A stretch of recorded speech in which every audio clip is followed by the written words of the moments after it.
Good evening.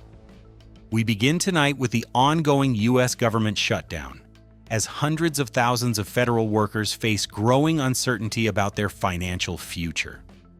A Trump administration official confirmed on Monday that furloughed employees are not guaranteed to receive back pay for their time out of work. This position breaks with the precedent set in previous shutdowns, where Congress has consistently approved retroactive pay. The administration is building its case on a legal argument detailed in a memorandum from the Office of Management and Budget.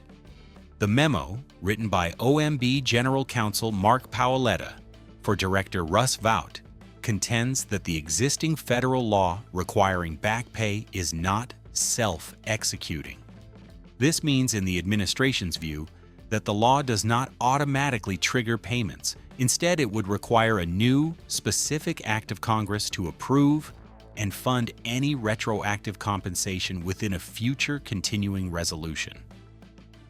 Some Republican leaders have echoed this stance, citing legal analysts who argue that a separate congressional vote is indeed necessary, a technicality that leaves the income of countless federal families hanging in the balance. That uncertainty over pay is now compounded by a direct threat to job security. President Donald Trump said on Monday that if the shutdown persists for another 4 or 5 days, a substantial number of federal jobs and programs could be permanently cut. During a meeting with Canadian Prime Minister Mark Carney at the White House, the president was asked which programs he might target. He responded, "We have a lot of things that we're going to eliminate and permanently eliminate." President Trump framed the potential cuts as a step toward fiscal responsibility, adding, "A lot of those jobs will never come back. But you're going to have a lot closer to a balanced budget, actually."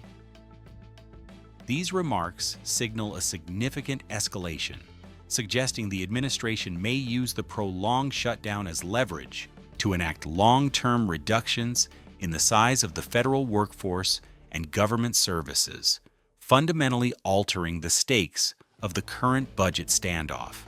In the face of these mounting pressures, congressional leaders are now considering targeted measures to mitigate the most critical impacts of the shutdown.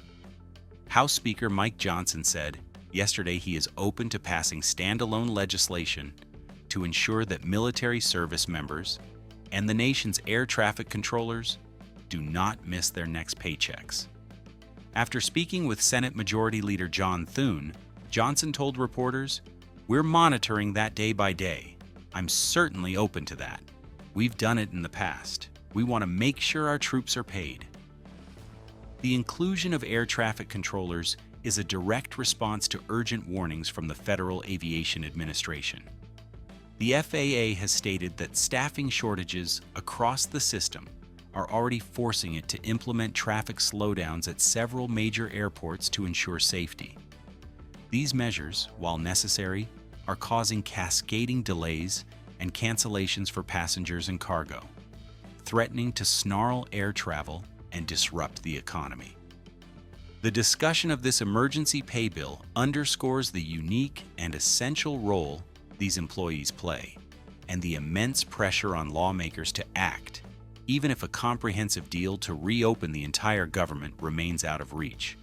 While Washington grapples with the shutdown, political tensions are escalating elsewhere, prompting aggressive new law enforcement actions. In Texas, Attorney General Ken Paxton announced on Tuesday that his office has launched a series of undercover operations aimed at infiltrating and uprooting what he described as leftist terror cells, operating across the state.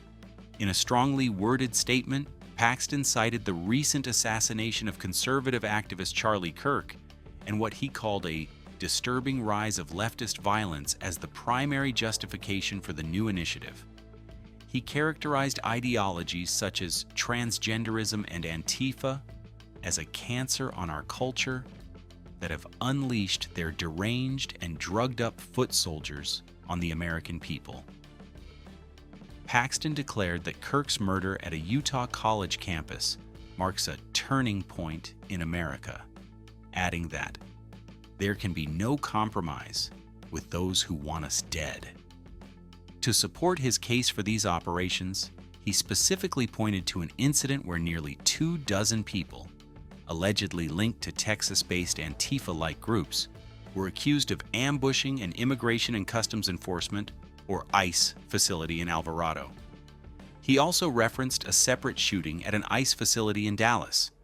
Paxton's office confirmed that these new investigations are designed to build on President Trump's designation of Antifa as a domestic terrorist organization with a clear directive to identify, investigate, and infiltrate these leftist terror cells. The attacks on ICE facilities, which are central to the justification for the new Texas operations, are part of a wider national pattern of protest that has ignited a standoff between several states and the Trump administration. The conflict centers on the administration's effort to deploy National Guard troops to protect federal property, particularly during large-scale ICE deportation operations. Cities like Portland, Oregon, and Chicago have become flashpoints, experiencing sustained and at times violent protests against federal immigration policies. When President Trump ordered National Guard troops to be deployed to these cities, officials in both Oregon and Illinois responded by filing lawsuits to block the move. A federal judge has already granted a temporary block on the deployment in Oregon, siding with state officials who argued it was an overreach of federal power. The parallel case in Illinois is still pending. This resistance from so-called blue state leaders contrasts sharply with the situation in other jurisdictions. For instance, a deployment of National Guard troops and U.S. Marines to Los Angeles back in June in response to anti-ICE protests, and another to Washington in August to support local crime fighting, both survived legal challenges and were allowed to proceed. This patchwork of legal rulings and varying levels of political cooperation highlights the deep divisions across the country over immigration enforcement and the constitutional limits of federal power within American cities.